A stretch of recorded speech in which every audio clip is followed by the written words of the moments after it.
नमस्कार मंडळी, जयश्री ब्लॉग या यूट्यूब चॅनलमध्ये तुमचं पुन्हा एकदा स्वागत करते। तर तुमच्यासाठी पुन्हा एक नवीन अशी टिफिनसाठी रेसिपी घेऊन आलेली आहे। तर आज आपण भेंडी मसाला बनवणार आहे। तर खूप सोपी पद्धत आहे आणि खूप कमी वेळात आपली भाजी तयार होते। तर मग चला बनवूया। तर तुम्ही बघू शकता इकडे मी भेंड्या अशा प्रकारे कट करून घेतलेत, म्हणजे एका भेंडीचे 4 भाग करून घेतलेले आहेत। तुम्हाला जर छोटी कट करायची असेल तरी तुम्ही कट करून घेऊ शकता, पण मी इकडे अशा प्रकारे कट केलेले आहे। तर चला मग सर्वप्रथम इकडे एक कढई गरम करायला ठेवायची। कढई चांगली गरम करून घ्यायची। कढई चांगली गरम झाली की त्यामध्ये 2 चम्मच तेल घालून घ्यायचं। तेलही चांगलं गरम झालं की त्यामध्ये आपण घालणार आहे अर्धा चम्मच जिरे। तर तेल चांगलं गरम झालंय तर इकडे मी छोटा चम्मच 1 चम्मच जिरे घातलेत।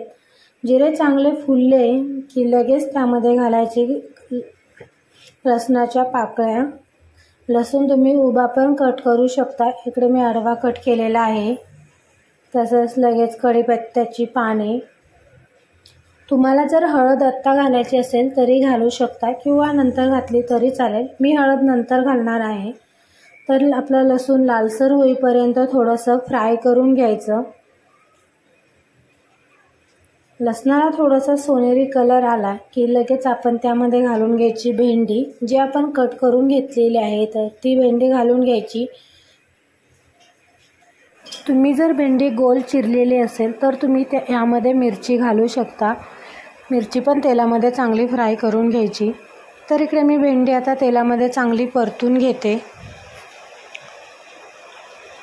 भेंडी चांगली तेलामध्ये परतून घेतली की त्यामध्ये मी घालून घेते चवीनुसार मीठ।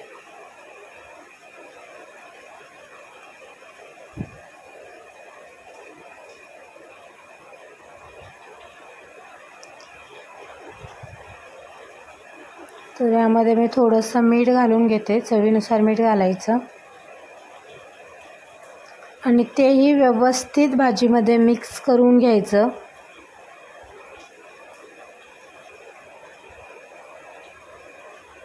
भेंडी मिठामध्ये चांगली परतून घ्यायची। तर मीठ घातल्यामुळे पाणी सुटतं आणि भेंडीला तार पण तुटते, म्हणजे चिकटपणा येतो। पण आता आपण यावरती एक ताट झाकून ठेवून 5 मिनिटं तिला वाफलून घेणार आहे। त्याला आधीमध्ये थोडं पण हलवायचं नाही, 5 मिनिटं व्यवस्थित वाफलून घ्यायचं, त्यानंतरच ताट काढायचं। तर 5 मिनिटं झालेले आहेत, आता मी ताट काढून घेते। तर आपली भेंडी शिजलेली आहे। तर तुम्ही बघू शकता भेंडी शिजली की तिला असं खूप चमकदार असा हे म्हणजे ग्लो येतो भेंडीवरती, त्यामुळे लगेच समजतं की भेंडी शिजलेली आहे। तर आता मी तिला हलवून घेते व्यवस्थित। तर भेंडी थोडीशी चिकट झाली म्हणजे त्याला तार तुटते।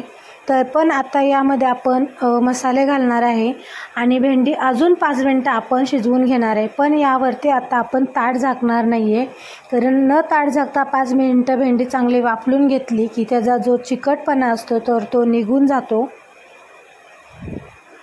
तर इकडे मी आता अर्धा चम्मच हळद घालून घेते, तसंच 1 चम्मच धने पावडर, 1 चम्मच गरम मसाला। गरम मसाल्याच्या ऐवजी तुम्ही सब्जी मसाला पण घालू शकता आणि तसंच इकडे 1 चम्मच लाल तिखट। तर आता हे सर्व मी व्यवस्थित मिक्स करून घेते। आता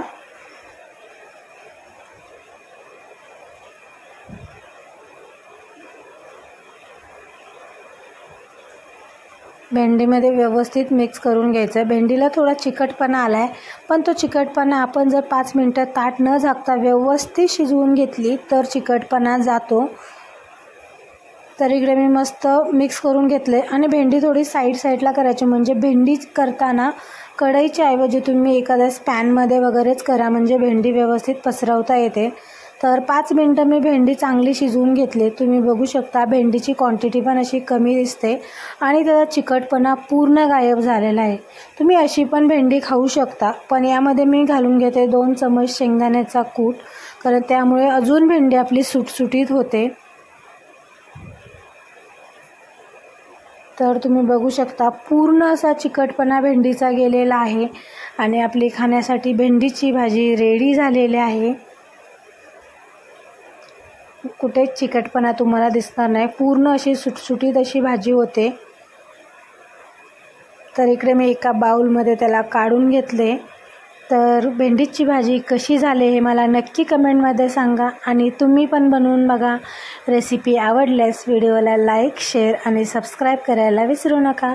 तर अशाच एका नवीन रेसिपीमध्ये भेटूया नेक्स्ट ब्लॉगमध्ये. धन्यवाद.